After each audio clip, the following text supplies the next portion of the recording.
ಬೌಲಿಂಗ್ನಲ್ಲಿ control ಮಾಡಲಿಲ್ಲ, batters ಕೂಡ ಕೈ ಹಿಡಿಲಿಲ್ಲ. ಇನ್ನೇನು ಮೂರನೇ ಮ್ಯಾಚ್ ಕೈ ತಪ್ಪಿ ಹೋಗೇ ಬಿಡ್ತು ಅನ್ನುವಷ್ಟರಲ್ಲಿ ಜಾದೂನೇ ನಡೆದಿದೆ. ಗೆದ್ದೇ ಬಿಟ್ವಿ ಅಂತ ಖುಷಿ ಪಡ್ತಿದ್ದಂತ ಕಾಂಗರು ಪಡೆಗೆ ಪಿಕ್ಚರ್ ಅಭಿ ಬಾಕಿ ಹೈ ಎನ್ನುವಂತೆ ಕ್ಲೈಮ್ಯಾಕ್ಸ್ನಲ್ಲಿ ಟ್ವೀಟ್ ಸಿಕ್ಕಿದೆ. ಫಾಲೋ ಆನ್ ತಪ್ಪಿಸಿಕೊಂಡಿರುವಂತಹ ಟೀಂ ಇಂಡಿಯಾ ಗೆದ್ದಷ್ಟೇ ಖುಷಿಪಟ್ಟಿದೆ. ಅಷ್ಟಕ್ಕೂ ಆಸೀಸ್ ಪರವೇ ಇದ್ದಂಥ ಪಂದ್ಯದ ದಿಕ್ಕು ಬದಲಾಗಿದ್ದೆಲ್ಲಿ? ಏನಿದು ಫಾಲೋ ಆನ್? ಪಂದ್ಯ ಡ್ರಾ ಆಗುತ್ತಾ? ಈ ಬಗ್ಗೆ ಹೇಳ್ತೇನೆ. ನಾನು ಶಾಂತ. ನೀವು ಸುದ್ದಿಯಾನದ ಸಬ್ಸ್ಕ್ರೈಬರ್ ಆಗೋದಿಕ್ಕೆ ಮರಿಬೇಡಿ. ಬ್ರಿಸ್ಬೇನ್ನ ಗಾಬಾ ಮೈದಾನದಲ್ಲಿ ಆರಂಭವಾಗಿದ್ದಂಥ ಇಂಡಿಯಾ ವರ್ಸಸ್ ಆಸ್ಟ್ರೇಲಿಯಾ ವಿರುದ್ಧದ ಮ್ಯಾಚ್ನಲ್ಲಿ ಕಾಂಗರುಗಳು ಮೇಲುಗೈ ಸಾಧಿಸಿದ್ರು. ಬ್ಯಾಟಿಂಗ್ನಲ್ಲಿ ಅಬ್ಬರಿಸಿದ್ದಂಥ ಆಸೀಸ್ ಪಡೆ ಬೌಲಿಂಗ್ನಲ್ಲೂ ಕೂಡ ಕಮಾಲ್ ಮಾಡಿತ್ತು. ಇನ್ನೇನು ಮ್ಯಾಚ್ ಫಾಲೋ ಆನ್ ಆಗುತ್ತೆ ಅಂತ ಭಾರತಕ್ಕೆ ಸೋಲು ಫಿಕ್ಸ್ ಅನ್ಕೊಳ್ಳುವಾಗಲೇ ಜಸ್ಪ್ರೀತ್ ಬುಮ್ರಾ ಮತ್ತು ಆಕಾಶ್ ದೀಪ್ ಟೀಂ ಇಂಡಿಯಾ ಮಾನವನ್ನ ಕಾಪಾಡಿದ್ದಾರೆ. ಜಸ್ಪ್ರೀತ್ ಬುಮ್ರಾ ಹಾಗೆ ಆಕಾಶ್ ದೀಪ್ ಸಿಂಗ್ ಒಂದೊಂದು ರನ್ ಸಿಡಿಸ್ತಾ ಇದ್ರೆ ಡ್ರೆಸ್ಸಿಂಗ್ ರೂಮ್ನಿಂದ ಹಿಡಿದು ಪ್ರೇಕ್ಷಕರ ಗ್ಯಾಲರಿಯಿಂದ ಕೂಡ ಚಪ್ಪಾಳೆಗಳ ಸದ್ದುಗಳು ಕೇಳಿ ಬರ್ತಾ ಇತ್ತು. ಪಂದ್ಯ ಗೆದ್ದಷ್ಟೇ ಖುಷಿಯಲ್ಲಿ ಕೈಯನ್ನ ತಟ್ಟಿ ಸಂಭ್ರಮಿಸಿದ್ರು. ಅದಕ್ಕೆ ಕಾರಣ ಕೂಡ ಇದೆ. ಭಾರತಕ್ಕೆ ಆಸರೆಯಾದ ರಾಹುಲ್ ಮತ್ತು ರವೀಂದ್ರ. ಮೂರನೇ ಟೆಸ್ಟ್ ಪಂದ್ಯದ 4ನೇ ದಿನದಾಟದ ಅಂತ್ಯಕ್ಕೆ ಟೀಂ ಇಂಡಿಯಾ ಮೊದಲ ಇನ್ನಿಂಗ್ಸ್ನಲ್ಲಿ 9 ವಿಕೆಟ್ಗಳನ್ನು ಕಳ್ಕೊಂಡು 252 ರನ್ಗಳನ್ನು ಗಳಿಸಿದೆ. 51 ರನ್ಗೆ 4 ವಿಕೆಟ್ ಕಳ್ಕೊಂಡು 4ನೇ ದಿನದಾಟವನ್ನು ಆರಂಭಿಸಿದಂತ ಭಾರತ ತಂಡ ಆರಂಭದಲ್ಲೇ ರೋಹಿತ್ ಶರ್ಮಾ ಅವರ ವಿಕೆಟ್ ಅನ್ನು ಕಳ್ಕೊಂಡಿತ್ತು. 10 ರನ್ ಗಳಿಸಿದಂತ ರೋಹಿತ್ ಶರ್ಮಾ ಔಟ್ ಆಗಿದ್ರು.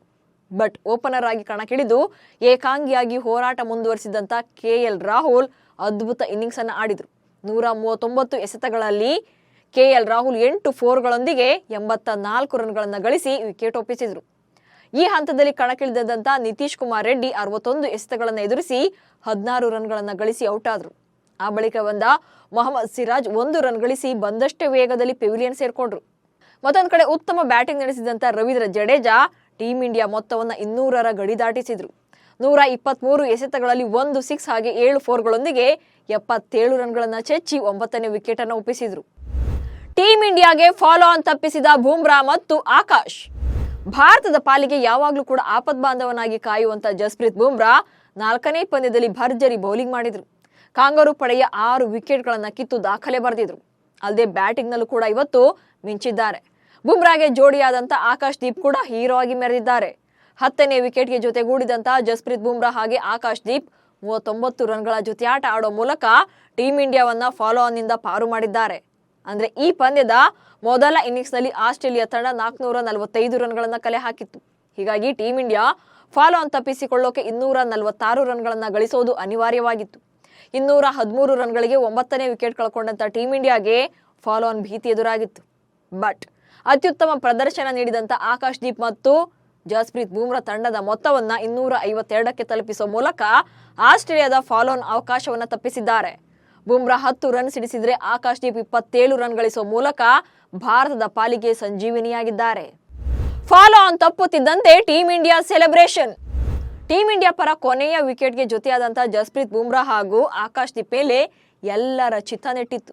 ಆಸ್ಟ್ರೇಲಿಯನರು ಕೊನೆಯ ವಿಕೆಟ್ಗಾಗಿ ಹರಸಾಹಸ ಪಡ್ತಾ ಇದ್ರೆ ಇತ್ತ ಟೀಂ ಇಂಡಿಯಾ ಫಾಲೋ ಆನ್ ತಪ್ಪಿಸೋಕೆ 33 ರನ್ಗಳ ಲೆಕ್ಕಾಚಾರ ಕೆಳೆದಿತ್ತು. ಈ ಲೆಕ್ಕಾಚಾರದೊಂದಿಗೆ team India coach Gautam Gambhir, ನಾಯಕ ರೋಹಿತ್ ಶರ್ಮಾ, ವಿರಾಟ್ ಕೊಹ್ಲಿ, ಸಹಾಯಕ ಕೋಚ್ ಅಭಿಷೇಕ್ ನಾಯರ್ ಡ್ರೆಸ್ಸಿಂಗ್ ರೂಮ್ನಲ್ಲಿ ಕೂತು ಟೆನ್ಷನ್ನಲ್ಲೇ ಮ್ಯಾಚ್ ನೋಡ್ತಾ ಇದ್ರು.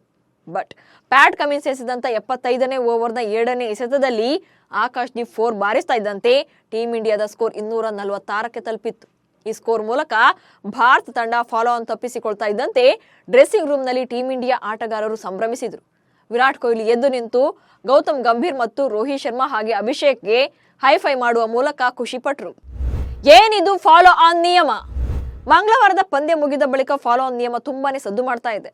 ಅಷ್ಟಕ್ಕೂ ಏನಿದು ರೂಲ್ಸ್ ಅಂದ್ರೆ MCC ಕಾನೂನು 14.1.1ರ ಪ್ರಕಾರ 5 ದಿನಗಳು ಅಥವಾ ಅದಕ್ಕಿಂತ ಹೆಚ್ಚಿನ ತಲಾ ಇನ್ನಿಂಗ್ಸ್ ಟೆಸ್ಟ್ ಪಂದ್ಯದಲ್ಲಿ ಮೊದಲು ಬ್ಯಾಟಿಂಗ್ ಮಾಡುವಂತ ತಂಡ ಕನಿಷ್ಠ 200 ರನ್ಗಳಿಂದ ಮುನ್ನಡೆಯನ್ನ ಸಾಧಿಸಿದ್ರೆ ಎದುರಾಳಿ ತಂಡಕ್ಕೆ ಅದರ ಇನ್ನಿಂಗ್ಸ್ ಅನ್ನು ಅನುಸರಿಸೋಕೆ ಅಂದ್ರೆ ಫಾಲೋ ಆನ್ ಹೇಳೋಕೆ ಆಪ್ಷನ್ಸ್ ಇರುತ್ತೆ. ಈ ಪಂದ್ಯದಲ್ಲಿ ಭಾರತ ಮೊದಲ ಇನ್ನಿಂಗ್ಸ್ ನಲ್ಲಿ 246 ರನ್ ಗಳಿಸದೇ ಇದ್ದಿದ್ರೆ ಆಸ್ಟ್ರೇಲಿಯಾ ತಂಡ ಭಾರತವನ್ನ ಮತ್ತೆ ಬ್ಯಾಟಿಂಗ್ ಮಾಡೋಕೆ ಹೇಳ್ತಾ ಇತ್ತು. ಅಂದ್ರೆ ಭಾರತ ಮೊದಲ ಇನ್ನಿಂಗ್ಸ್ ಅನ್ನ ಮುಗಿಸಿದ ಬೆನ್ನಲ್ಲೇ ಮತ್ತೆ 2ನೇ ಇನ್ನಿಂಗ್ಸ್ ಅನ್ನ ಆರಂಭಿಸಬೇಕಿತ್ತು. ಆಗ್ಲೂ ಭಾರತ ತಂಡ ಆಸ್ಟ್ರೇಲಿಯಾ ನೀಡಿದಂತ ಮೊದಲ ಇನ್ನಿಂಗ್ಸ್ ಗುರಿ ತಲುಪೋಕೆ ಸಾಧ್ಯವಾಗದೇ ಇದ್ದಿದ್ರೆ ಆಸ್ಟ್ರೇಲಿಯಾ ಇನ್ನಿಂಗ್ಸ್ ಗೆಲುವನ್ನ ತನ್ನದಾಗಿಸಿಕೊಳ್ತಾ ಇತ್ತು. ಒಂದ್ ವೇಳೆ ಬ್ಯಾಟಿಂಗ್ ಮಾಡಿ ಲೀಡ್ ಪಡೆದುಕೊಂಡಿದ್ರೆ ಕಾಂಗರುಗಳು ಆ ಮೊತ್ತವನ್ನ ಚೇಸಿಂಗ್ ಮಾಡಬೇಕಾಗ್ತಿತ್ತು. ಆದ್ರೀಗ ಫಾಲೋ ಆನ್ ತಪ್ಪಿಸಿಕೊಳ್ಳುವ ಮೂಲಕ ಟೀಂ ಇಂಡಿಯಾ 5ನೇ ದಿನದ ಆಟಕ್ಕೆ ಬ್ಯಾಟಿಂಗ್ ಅನ್ನು ಕಾಯ್ದುಕೊಂಡಿದೆ. ಸದ್ಯ ಬಾರ್ಡರ್ ಗವಾಸ್ಕರ್ ಟ್ರೋಫಿಯ 3ನೇ ಟೆಸ್ಟ್ನಲ್ಲಿ ಭಾರತಕ್ಕೆ ದೊಡ್ಡ ಸಮಾಧಾನ ಸಿಕ್ಕಿದೆ. ಬ್ರಿಸ್ಬೇನ್ ಟೆಸ್ಟ್ನಲ್ಲಿ ಫಾಲೋ ಆನ್ ಸುಳಿಗೆ ಸಿಲುಕಿದ್ದಂತ ಟೀಂ ಇಂಡಿಯಾವನ್ನ ಆರ್ಸಿಬಿಯ ಮಾಜಿ ಬೌಲರ್ ಆಕಾಶ್ ದೀಪ್ ಮತ್ತು ಉಪನಾಯಕ ಜಸ್ಪ್ರೀತ್ ಬುಮ್ರಾ ರೋಚಕವಾಗಿ ಹೋರಾಡಿ ತಪ್ಪಿಸಿದ್ದಾರೆ. ಒಂದ್ ವೇಳೆ ಫಾಲೋ ಆನ್ಗೆ ಸಿಲುಕಿದಿದ್ರೆ ಟೀಂ ಇಂಡಿಯಾ ಇನ್ನಿಂಗ್ಸ್ ಅಂತರದಲ್ಲಿ ಸೋಲೋದು ಗ್ಯಾರಂಟಿ ಆಗ್ತಾ ಇತ್ತು. ಸದ್ಯ 5ನೇ ದಿನದಾಟದಲ್ಲಿ ಟೀಂ ಇಂಡಿಯಾ ಆಲ್ಔಟ್ ಆದ್ರೂ ಕೂಡ ಆಸ್ಟ್ರೇಲಿಯಾ ತಂಡ ದ್ವಿತೀಯ ಇನ್ನಿಂಗ್ಸ್ ನಲ್ಲಿ ಬ್ಯಾಟಿಂಗ್ ಮಾಡಬೇಕಾಗುತ್ತೆ. ಇದಾದ ಬಳಿಕ ಬೃಹತ್ ಮೊತ್ತದ ಗುರಿ ನೀಡಿದ್ರೂ ಕೂಡ ಟೀಂ ಇಂಡಿಯಾ ಪಂದ್ಯವನ್ನ ಡ್ರಾ ಮಾಡಿಕೊಳ್ಳೋ ಸಾಧ್ಯತೆ ಇದೆ. ಸೊ ಬುಮ್ರಾ ಮತ್ತು ಆಕಾಶ್ ದೀಪ್ ಆಟದ ಬಗ್ಗೆ ನಿಮ್ಮ ಒಪಿನಿಯನ್ ಕಮೆಂಟ್ಸ್ ಮೂಲಕ ತಿಳಿಸಿ. ಹಾಗೆ ಸುದ್ದಿಯಾನವನ್ನು ಫಾಲೋ ಮಾಡಿ. ನಮಸ್ಕಾರ.